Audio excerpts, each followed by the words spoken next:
Light microscopes are essential tools in biomedical research. The optical components allow much greater image resolution than viewing with the naked eye. By combining microscopy with digital image processing, researchers can enhance the visibility of the image and make precise quantitative measurements.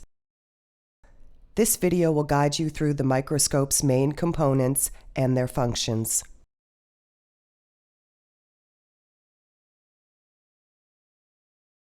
Hello, I'm Victoria Santones-Froelich from the Core Optical Imaging Facility at the University of Texas Health Science Center in San Antonio. Today, I will show you the major components of your light microscope and their basic functions. So, let's take a tour of your microscope.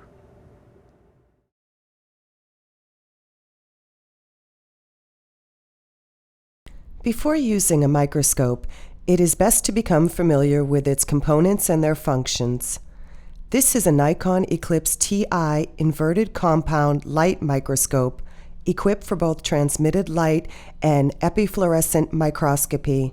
The direction along the axis of the microscope will be referred to as the Z-axis, and the perpendicular directions as the X and the Y axes. First, we will examine the eyepiece, body tube, the nose piece containing the objectives, and the stage. These are the main image-forming components of the microscope. The eyepieces are the interface between observer and microscope. By grasping the bases of the binocular eyepiece tubes, you can adjust the interpupillary distance by moving them closer together or farther apart. This allows you to view comfortably with both eyes simultaneously. The eyepiece focus may also now be adjusted for each eye independently. The magnification of the eyepiece is marked on the barrel. Cameras are routinely mounted onto microscopes for image acquisition. This particular scope uses a C-mount adapter to attach a CCD camera to the side port of the microscope body. A knob on the microscope is turned to position a prism in order to direct the image-forming light rays away from the eyepieces and towards the camera, which is mounted on the camera port. The different objectives, which dictate most of the magnification and resolution, are mounted on a rotating nose piece. Each objective is marked with specifications such as the magnification, numerical aperture, the immersion medium required, such as oil, glycerin, or air,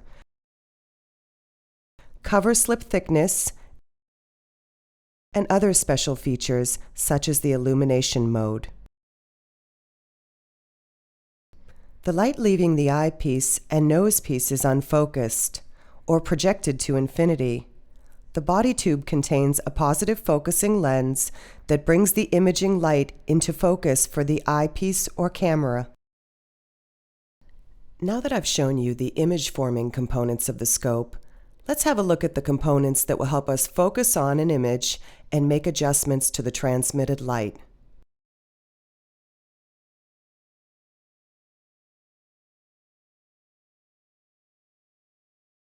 Next, we will examine the specimen stage, which is the mechanical carrier that holds the specimen slide. By turning the knobs, you can adjust the specimens in the X and Y directions. In the inverted microscope configuration, the stage is fixed, and the specimen is focused by moving the objectives up and down along the Z-axes using coarse and fine focus knobs on the microscope body. Now we will examine the transillumination components of the light microscope, which provide the light for visualizing your specimens. First, we have the lamp and housing, which provides the light for illuminating the specimen.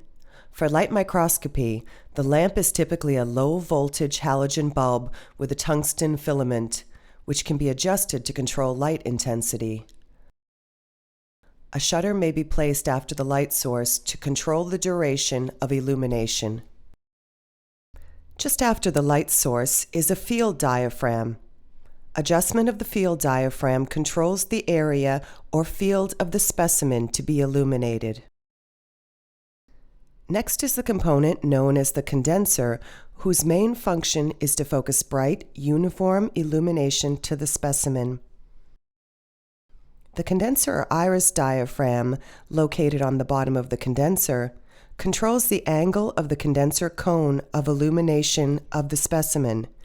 Adjustment of this diaphragm controls the size and numerical aperture of the light cone directed towards the specimen, resulting in correct illumination, contrast, and depth of field. Optical adjustment of the condenser diaphragm results in proper filling of the front lens element of the objective lens. Ideally, this adjustment should be made for each objective in order to realize the full potential of the lens. For epifluorescent illumination, the light source is typically a xenon or mercury arc lamp. On our scope, we have a mercury-based light source. Arc lamps should be handled with care, as they may blow up if mishandled. Be sure to wear gloves when installing the bulb, because fingerprints and debris may create hot points and cause the lamp to crack. It is highly recommended not to run an arc lamp longer than the number of hours for which it is rated. The fluorescent light path includes a field diaphragm and an aperture diaphragm similar to the transmission light pathway.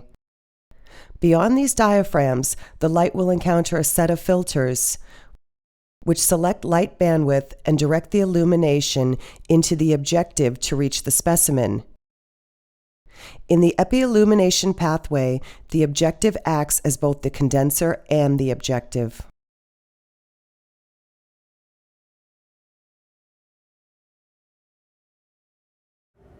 We've just shown you the major components of your light microscope. I started off by showing you the image-forming components of the microscope, namely the eyepieces, the objective, and the CCD camera. Then we reviewed the stage manipulation, the focus adjustment knobs, and the condenser. So that's it.